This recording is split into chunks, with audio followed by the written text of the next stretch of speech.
Hey, I'm Mark Romanack. I hope you brought your long underwear because on this week's episode of Fishing 411, it's brutal cold. We're targeting steelhead dead of winter. Stick around, see if we can get some chromers. Offshore Tackle presents Fishing 411 with Mark Romanack. Just gobbled up there.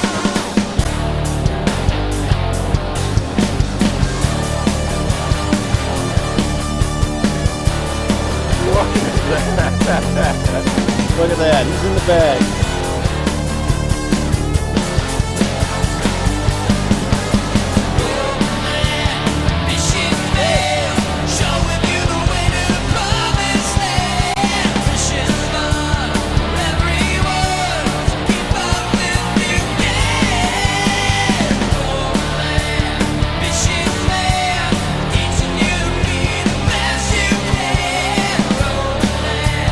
Look at this!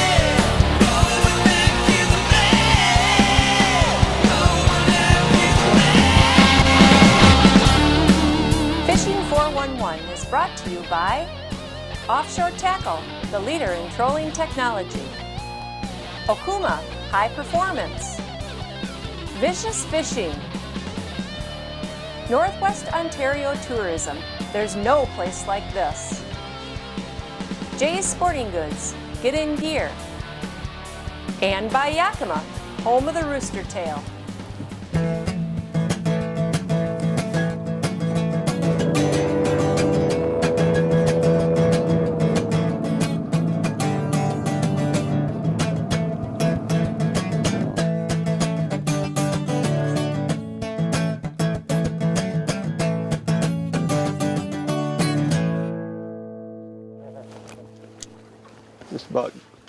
Just about caught you before I caught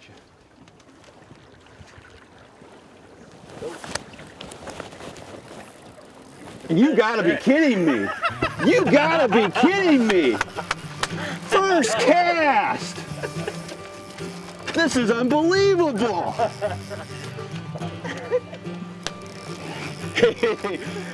I tell you what, sometimes you love it when a plan comes together. Lordy, lordy. This is incredible. This is winter steelhead fishing at its best. A little slow on the hook set, wasn't I, Bob? I didn't believe that hook would go down that fast. Oh, well, I better calm down and get into the fight on this thing. The one thing about winter steelhead is you can't expect to get a fish on your first cast, but you should be expecting it. You really should be. Unbelievable. We're on the Big Manistee River today, which is one of Michigan's premier steelhead streams. And you can see why. I'm gonna do my best to land this fish, and then I'm just gonna sit down for the rest of the day and relish in the fact that I hooked a chromer on the first cast. Yeah. We'll talk a little bit more about our presentation here, but float fishing is gonna be the theme for the day. And this time of year, you get late in the season, this is what happens. Tighten up a little bit more on him. I think he's, I could probably put a little more pressure on him.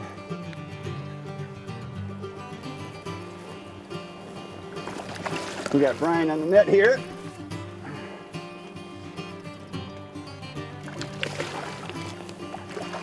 Come on, puppy. There we go. He's in the net. All right. I am just tickled pink. Hey, I'm Mark Romanack. This is Fishing 401. Stick around and see if we can get some more chrome in the boat. Man, that's awesome.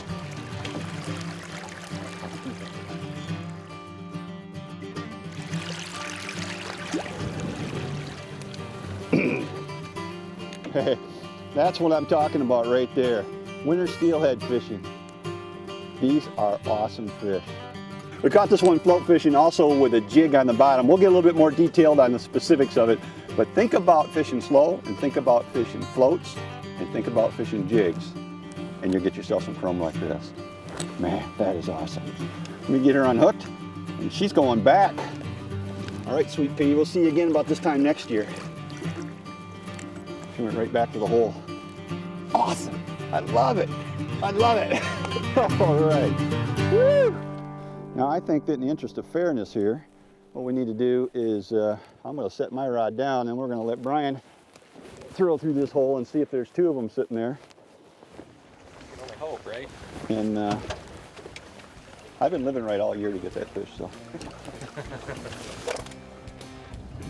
A swing and a miss. Not everybody's as good as you are. I got a scale on the deal. There you go. That's good. That's good. At least we know that there was something aquatic down there. So, see, I caught the suicidal fish. That's the whole. See, the host gets the suicidal fish. That's the rule, and that's what we do. So, I'm all about that, especially since I'm the host. Right about there is the sweet spot, right, Mark? It was. That one I woke up. Oh, bumped it. That was a fish for sure. There it is. You already had it coming back up. Look at that. Reaction. I'm gonna start charging you for the wax. I know. Bryan. Here, bait my hook. Right now they started out this morning at $1 a piece. Another miss like that, they're gonna be $2 a piece. Additional considerations provided by Evinrude Outboards and Starcraft Marine. Additional considerations provided by Ontario's Algoma Country.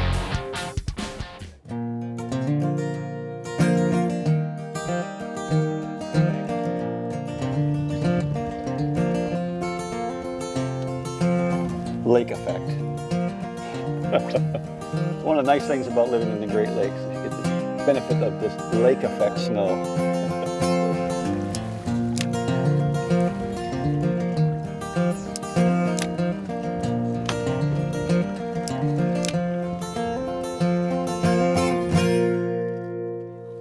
A couple of the fundamentals of float fishing boil down to these long rods, and there's a very good reason for them. You got a lot of line hanging out below the bobber. The only way you're going to be able to cast and cast effectively is with a longer rod.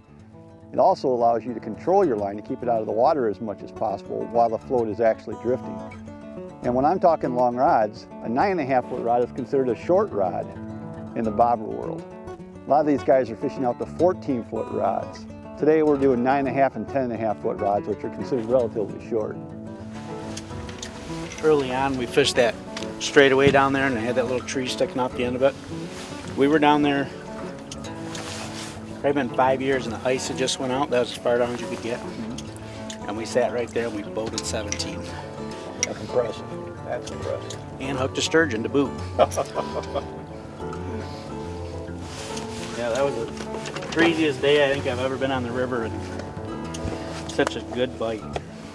I don't know if because it had been froze over and nobody had been fishing at all or what the deal was, but. At the terminal end, we're using these tiny, tiny little 1/32 ounce jigs. They're called Maxi jigs by Yakima. And most little tiny jigs have a problem. The hooks are too light for steelhead. They're just not adequate for holding these stronger fish. They put a hook on here that's 2x strong, so it's better suited for steelhead. So these little jigs aren't crappie jigs or some other kind of panfish jig. These are actual jigs for steelhead fishing. That's a fish. You come at the low end of the drift? Yeah. Well, I will do the honors on the net here when the time is right. It's a beautiful thing, isn't it? He's starting to gain a little air. Yep, snow falling, I love it. This is so sweet. Well, now's a good time, Bob. Tell everybody at home the name of your guiding operation here. Another limit guide service. Another limit guide Yep. service. Let me cut in front of you here a little bit. Maybe not. I guess not. I don't know where he wants to go. Maybe I'll go this way.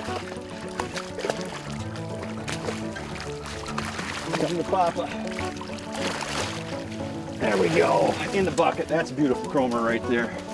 Nice job, my friend. Nice job. Pretty sure. Well, I guess in my eyes, the best thing about the winter steelheading is all the people are gone. There's only a few people around, and the guys that can handle it and deal with the elements, you just can't beat it. You know, the float fishing thing, there's a lot more going on than it looks to the naked eye. Most people have grown up fishing with bobbers and they think they pretty much got the float thing figured out. Steelhead float fishing is a little bit more complex than that. The rods and reels that you use, the lines that you use are all technically very important to the sport. I've already talked a little bit about the rods. You know you're going to need a longer rod, a 9.5, 10.5, maybe as long as a 13 or 14 foot rod in order to make this happen. I personally like spinning tackle. It's easy to manage. I'm very comfortable with it. You're going to need a spinning reel you can trust. It's got a really good drag on it. So this particular one here happens to be a trio. It's made by Yakima. This is a 30 series, and on this I can get just about enough 10-pound test line to get the job done here. I can get about 150 yards at 10-pound. That's when I'm running for main line. And then at the terminal end here, we're going to run some fluorocarbon. We'll talk more about that in a little bit. But you need yourself a very high quality, dependable spinning reel that's going to get a good drag. So once you do get these fish on, you're going to be able to fight them and not lose them. Fishing 411 is brought to you in part by Precision Trolling Data, the Troller's Bible, now available in an app.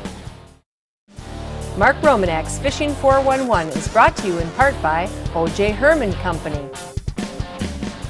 Let's talk a little bit about floats. You know, most of us have grown up fishing floats, but the old style round bobbers don't even go there. That's not what we're talking about here. And even the Carlisle style floats that a lot of us have used, those are adequate for the style of fishing, but mostly what we're seeing nowadays is the sophisticated steelhead fisherman is going to more of bobbers of this style, like this one. This one also happens to be a Maxi float made by Yakima. The cigar style floats like this are a little superior in that they cast well and they go down easy, and that's the whole critical thing here. You want to float, and we're going to counterbalance these with split shots so that when this thing is sitting on the water, it's barely floating. We want the slightest touch to pull that bobber underwater, and that's why this style of float functions very well. They're armed with little pieces of surgical tubing on the bottom and on the top, and the line just slides through them. And what that effectively does is allow you to change your depth setting quickly. Just grab the bobber, slide up and down the line wherever you need it to adjust your depth. And that's one thing that's inherent with the steelhead fishing. You have to change the depth virtually in every different location in the river because every hole is going to be different. And inches make a big difference on whether you do or don't catch fish. So you're constantly adjusting the float up and down to get just the sweet depth that the fish are at that they're biting. So the floats come in different size, matching them up for the different weights that they would they'd be suitable for fishing. The larger floats are a little bit better value in that you can counterbalance these to virtually any float, any type of jig that you might want to put on the bottom of them. But they cast a little further because they're bigger and a little bit heavier. But you can go down to the smaller ones if you want for very light tackle. Because you can fish so much more water with bobbers. I mean, it's literally, it opens up so much more river, every log jam.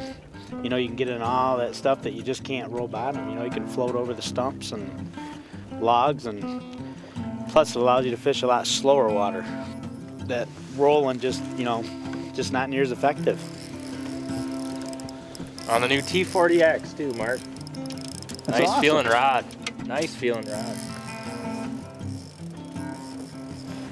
Tons of backbone. I wouldn't be bashful to put this thing on a king. 9.9 medium light. Look at that. When I looked at it at the store last Beautiful. You might be the first person in Michigan to ever catch a steelhead on that rod, because they are brand spanking new. We just got them in at the store. We just got the one size so far. The rest are a little hard to get at, but Trying to do the under the boat thing on us here. trying. Yeah, Nick. Wow, that was not my best net. We don't edit. Our television viewers have seen me mess up many net fish. Come on, come on, come on. I guess what it boils down to is not being in such a big old hurry. Especially when a fish like this is controlling the deal. There we go, that's a little sweeter net job. I'll take that one, that'll make the final cut. Nice little chrome hen, that'll That's work. exactly what we're looking for right there. Perfect. Beautiful fish. Look at that. That maxi jig right in the corner of the mouth. As I was saying earlier, Mark, I mean, that hook is just, I'm real impressed with that hook so far. Very, very nice. Good strong bend to it. That fish happened to like the black and purple. What a beautiful steelhead. Just chrome all the way through. Gorgeous fish. Gorgeous fish. Not to mention the T40X. That rod did a wonderful job. Like I said, I think you might be the first guy in Michigan to actually catch a steelhead on that rod. They're very new. Beautiful. Beautiful. Love it. Winter steelhead fishing at its finest. Good job, Bob. Give me some. Gotta love it. Hey, let's talk a little bit about bait. The guys who are using jigs at the terminal end below their floats are using a variety of different types of baits. Waxworms is what we caught our first fish on today, and waxworm is always a good choice, but there are other options you might want to consider. Wigglers are also another live bait that works really good in this application. They're delicate, they don't stay on the hook very well, but wigglers do work. The other thing is if you want bait to stay on the hook a little bit better, you might consider some of the soft plastics, like things like the Power Wigglers, which is a Berkeley product, which is a soft plastic that looks like a wiggler, but a little tougher, stays on the hook a little bit better. Those are 3 great options at the terminal end. There you go. There you go, I hear you.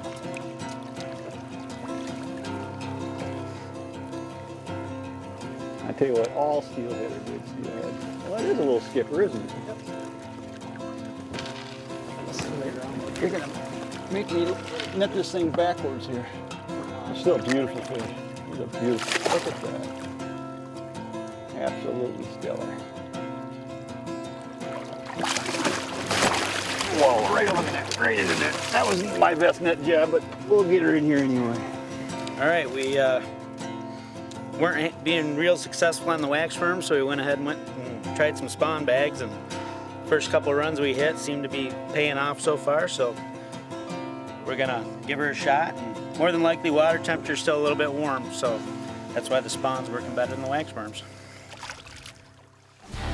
Additional considerations provided by Lowrance Electronics. Find, navigate, dominate. Additional considerations provided by Mustang Survival. We save lives for a living, and Bait Rigs Tackle.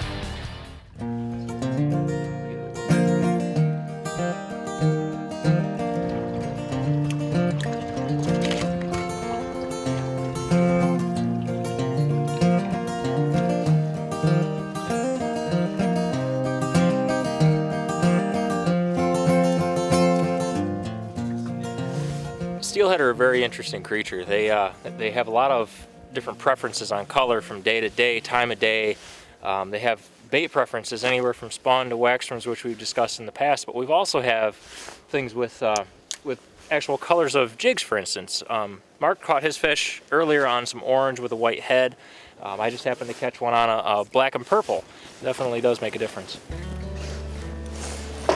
I'm gonna sneak down this way, try and get in front of you. See if I can make another one of my patented lousy net jobs here.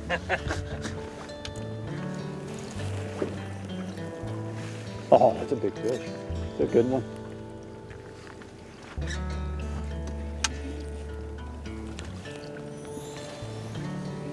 Just absolutely sweet. Barrel rolling down.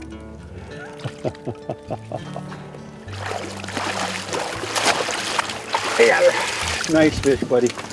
Very nice fish. Nice one, man. That's what we like to see.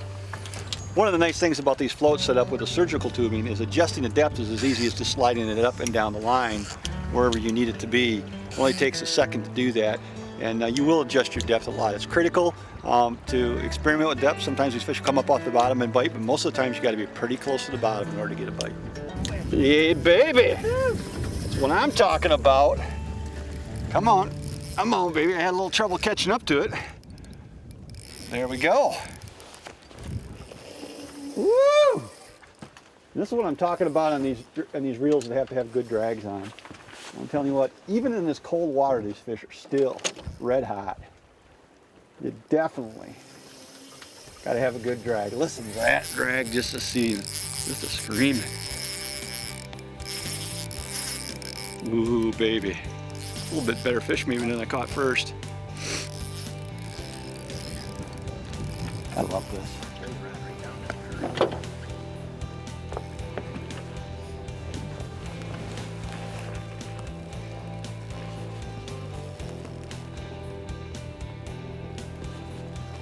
Getting a little bit of ground on this one. Hooked this fish pretty close to the boat. Didn't want nothing to do with that. Here we go.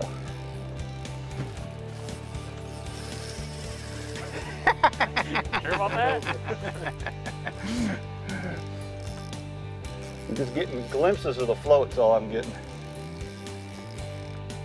Come Come on, sweet puppy. I'm gonna tighten up just a little bit on her. There we go.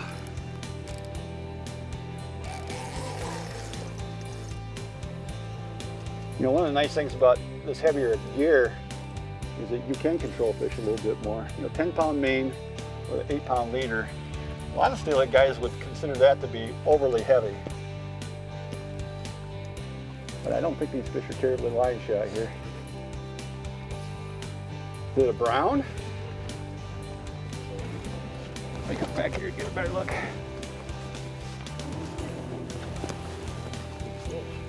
Oh, big old dark steelhead. Just a big old dark steelhead. Got some color to it. Holy cow, it's darkest one I've seen this year. Oh baby. Got so much money.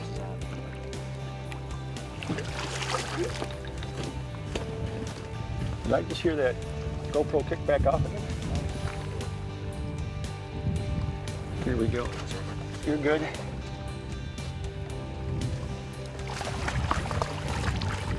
Sorry, we'll take the fish and we'll worry about it later.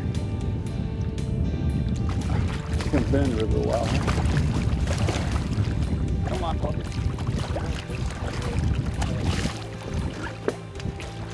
Tell you what. There's a handful here. Good job. Thanks, Ryan.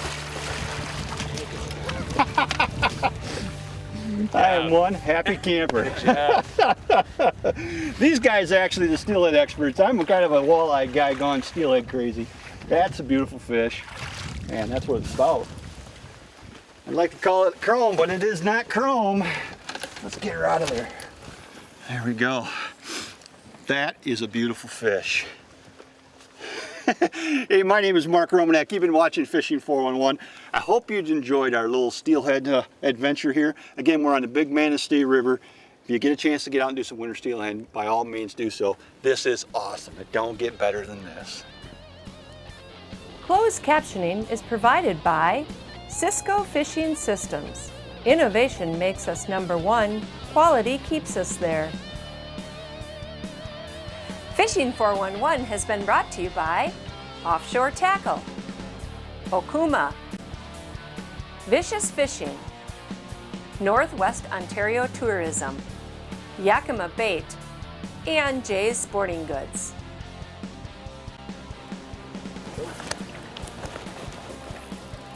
You gotta be kidding me. You gotta be kidding me. First cast.